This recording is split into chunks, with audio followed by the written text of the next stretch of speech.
Bem-vindos à nossa análise. Hoje a gente vai investigar a fundo alguns mecanismos bem importantes da administração tributária aqui no Brasil. Isso mesmo. O foco é entender como uma dívida com o fisco, nasce oficialmente e também como é que se comprova que está tudo em dia. Exato. Basicamente, como o crédito tributário vira dívida ativa e qual o papel das certidões fiscais nisso tudo. Perfeito.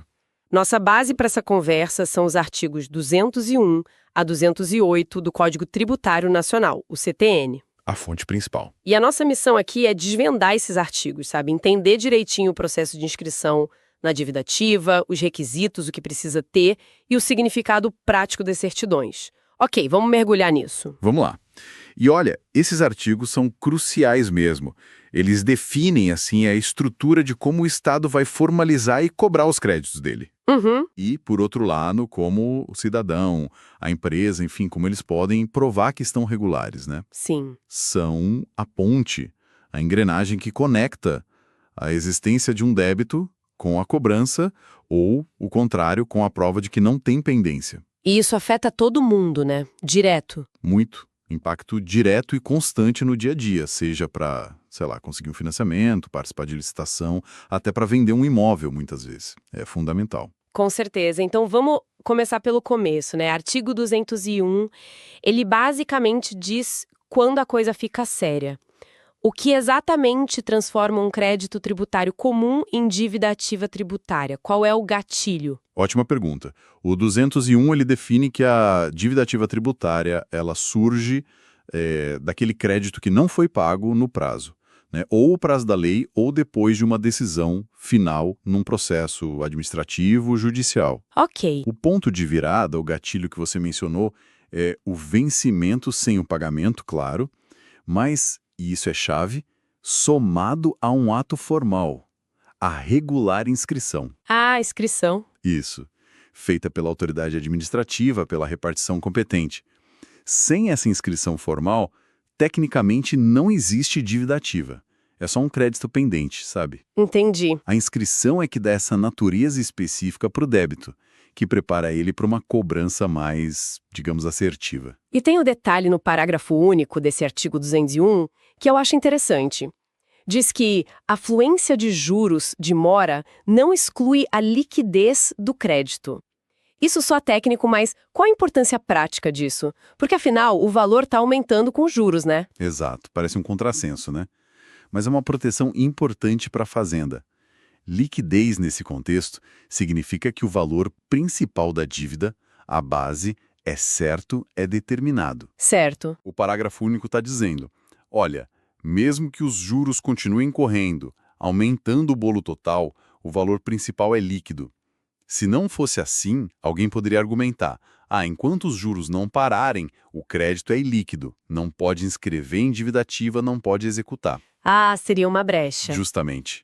Essa regra garante que a cobrança pode começar, pode seguir, porque o principal é conhecido e os juros, eles são calculáveis, tem uma fórmula para isso na lei. É para evitar que o tempo, por si só, impeça a formalização da cobrança. Entendi. Faz todo sentido para garantir a cobrança.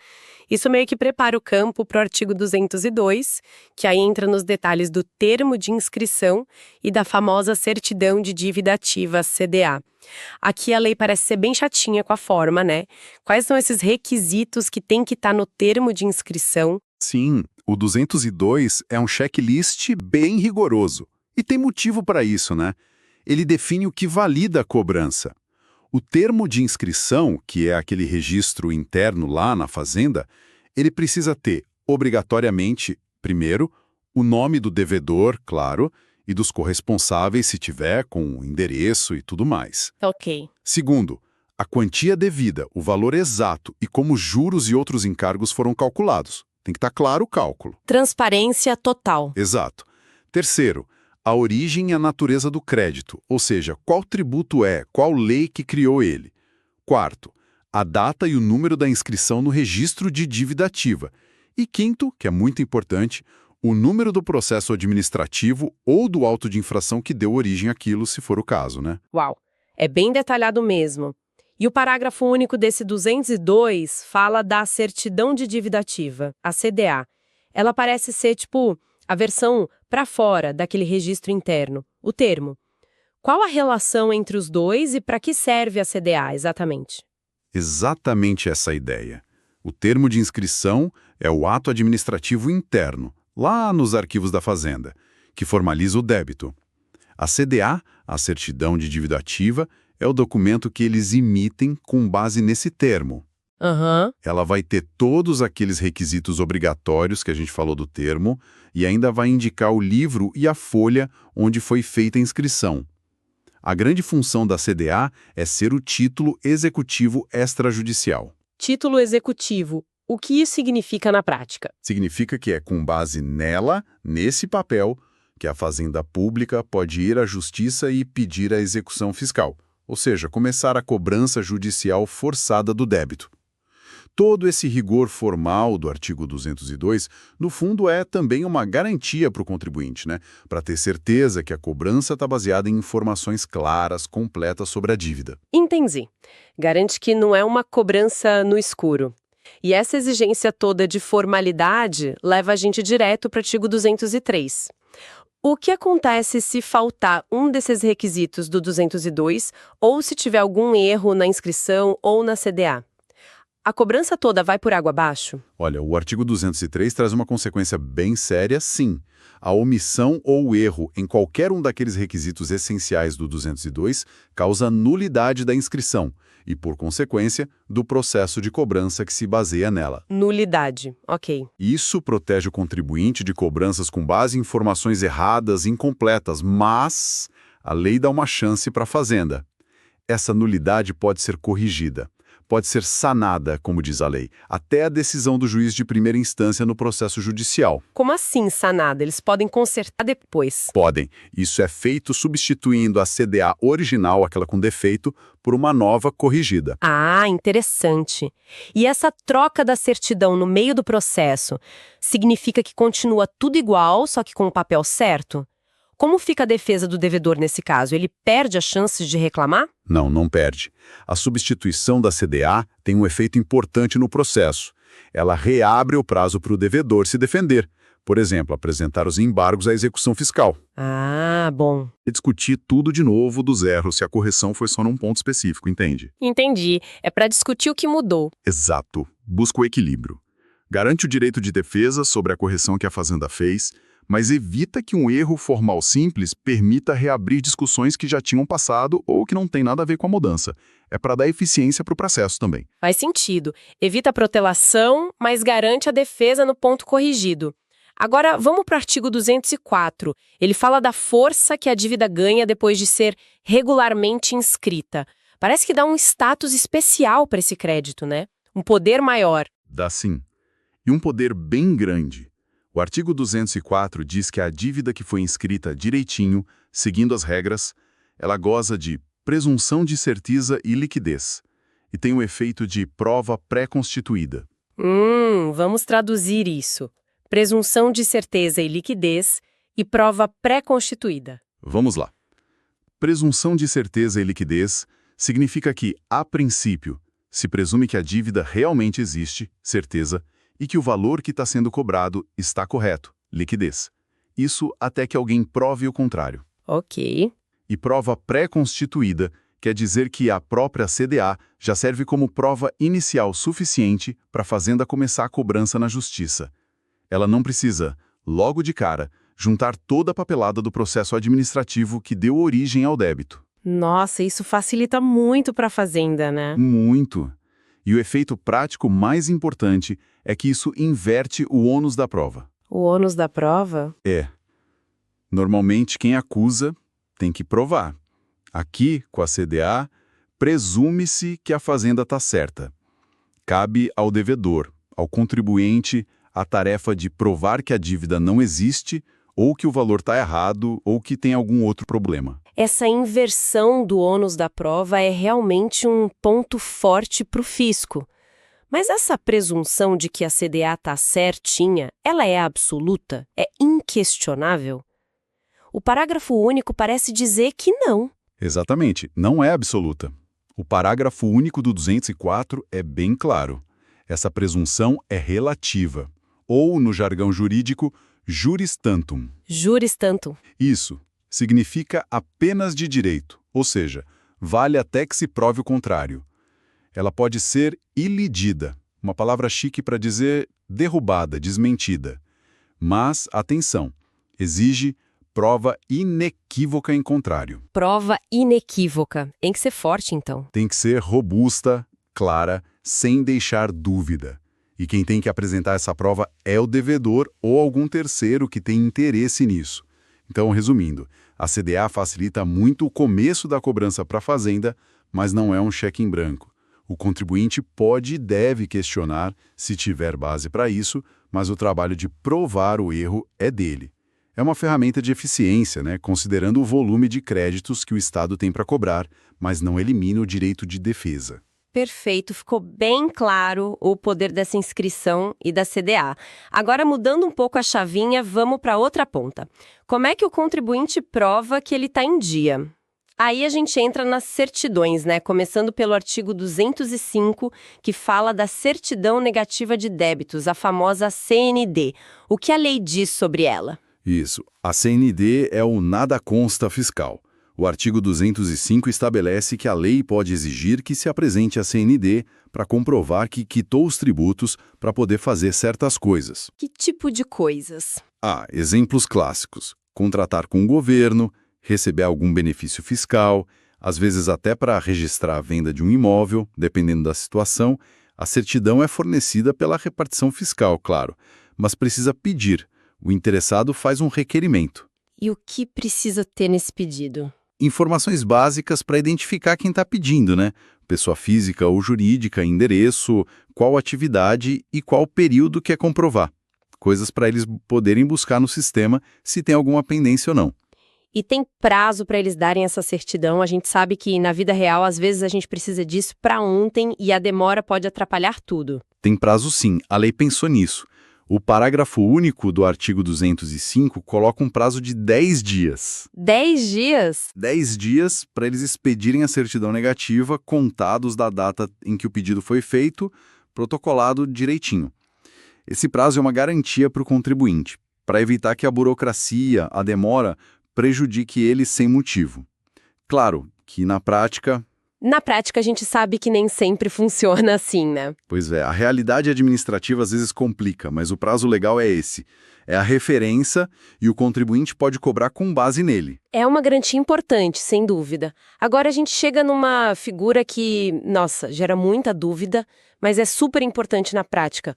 A certidão do artigo 206, a tal da certidão positiva com efeitos de negativa. CPEN, né? CPEN, exatamente. Como pode uma certidão ser positiva, ou seja, indicar que existe débito, mas valer como se fosse negativa, como se não tivesse nada? Parece mágica. Parece, mas é uma solução jurídica muito inteligente e útil.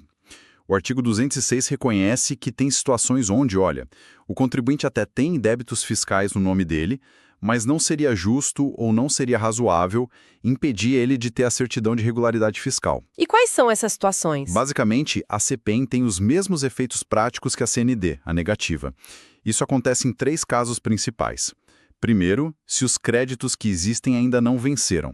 A pessoa deve, mas o prazo para pagar ainda não chegou. Lógico. Segundo, se os créditos já estão sendo cobrados na justiça numa execução fiscal, mas já tem uma penhora de bens feita, e esses bens são suficientes para garantir o pagamento da dívida lá no final do processo. Então o crédito está garantido. Exato, a Fazenda já tem uma garantia.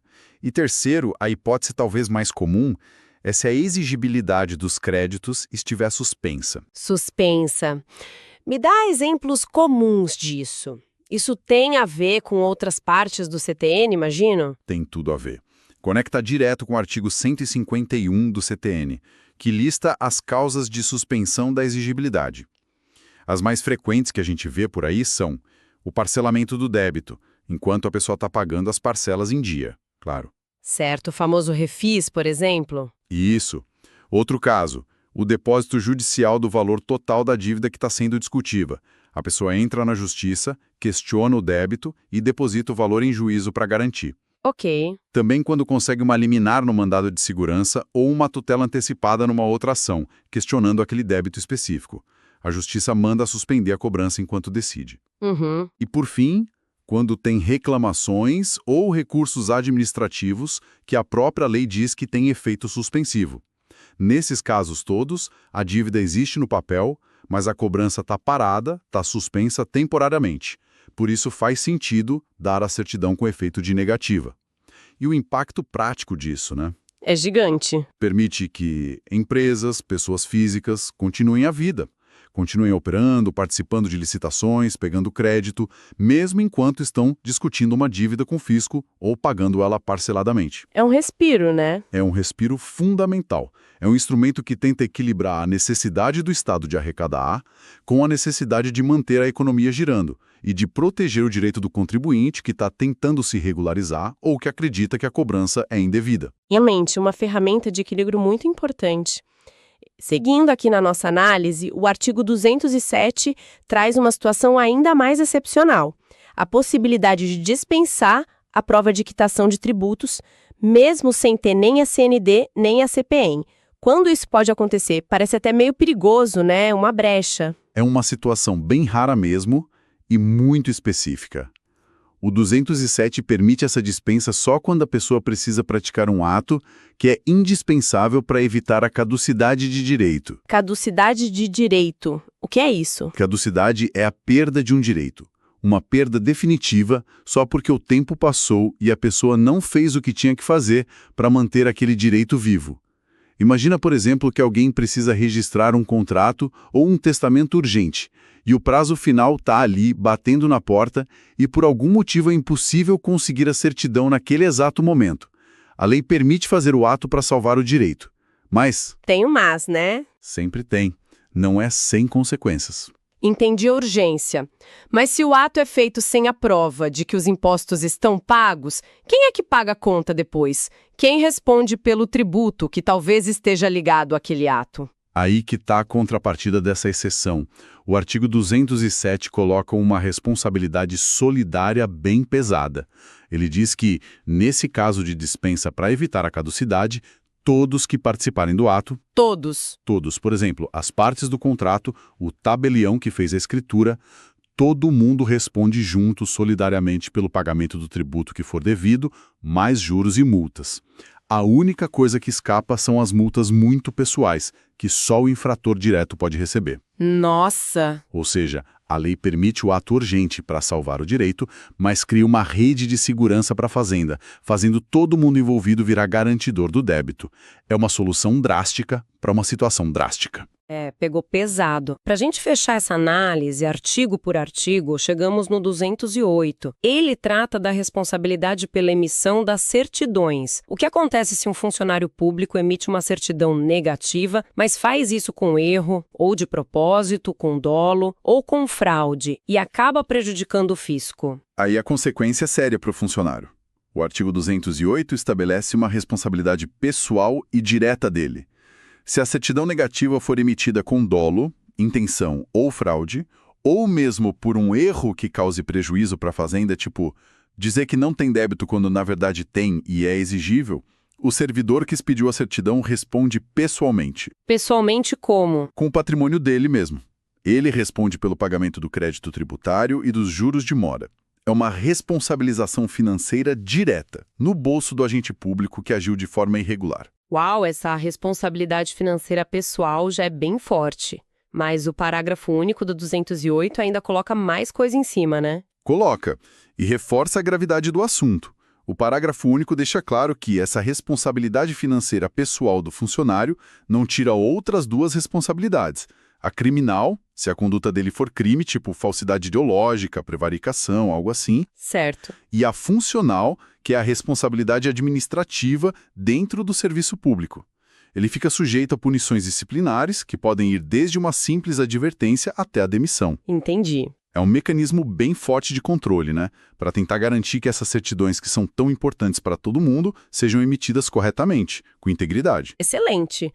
Olha, percorremos um caminho bem completo aqui, hein? Desde como a dívida ativa nasce lá no art. 201, passando pelas formalidades da inscrição e da CDA no 202, o que acontece se tiver erro no 203, a força da presunção de validade no 204, Isso. até chegar nas certidões que provam a situação fiscal. A negativa do 205, a super importante positiva com efeitos de negativa do 206, aquela exceção rara do 207 para salvar direito. E agora, por fim, a responsabilidade de quem emite esses documentos no 208. Fica muito claro que entender esses artigos é, assim, vital para navegar nesse mundo fiscal. Sem dúvida nenhuma. E essa nossa conversa toda, ela deixa uma reflexão, eu acho. Porque, de um lado, a gente tem essa presunção de certeza e liquidez da dívida ativa, lá do 204, que é uma ferramenta poderosa, necessária até para a eficiência da cobrança pelo Estado. Sim. Mas, do outro lado, a gente tem os requisitos formais super rigorosos para inscrever a dívida, artigo 202, e a chance de anular cobranças erradas, artigo 203, que são garantias para o contribuinte, para o direito de defesa. O equilíbrio, né? Exato. A grande questão que fica, ainda mais hoje com tanta automação, tanta digitalização nos processos fiscais, é como esse equilíbrio delicado entre o poder de cobrar do Estado e o direito de defesa do cidadão, como ele está sendo mantido na prática do dia a dia. Boa pergunta. Será que a velocidade, a automação dos sistemas que inscrevem a dívida ativa, será que isso não acaba às vezes atropelando um pouco essas garantias formais, dificultando para o contribuinte contestar antes que a cobrança vire uma bola de neve muito maior e mais difícil de reverter? É um ponto delicado para a gente pensar sobre justiça fiscal hoje. Um ponto excelente mesmo e muito atual para a gente continuar refletindo. Com essa provocação, então, a gente fecha essa nossa análise detalhada de hoje sobre dívida ativa e certidões lá no Código Tributário Nacional.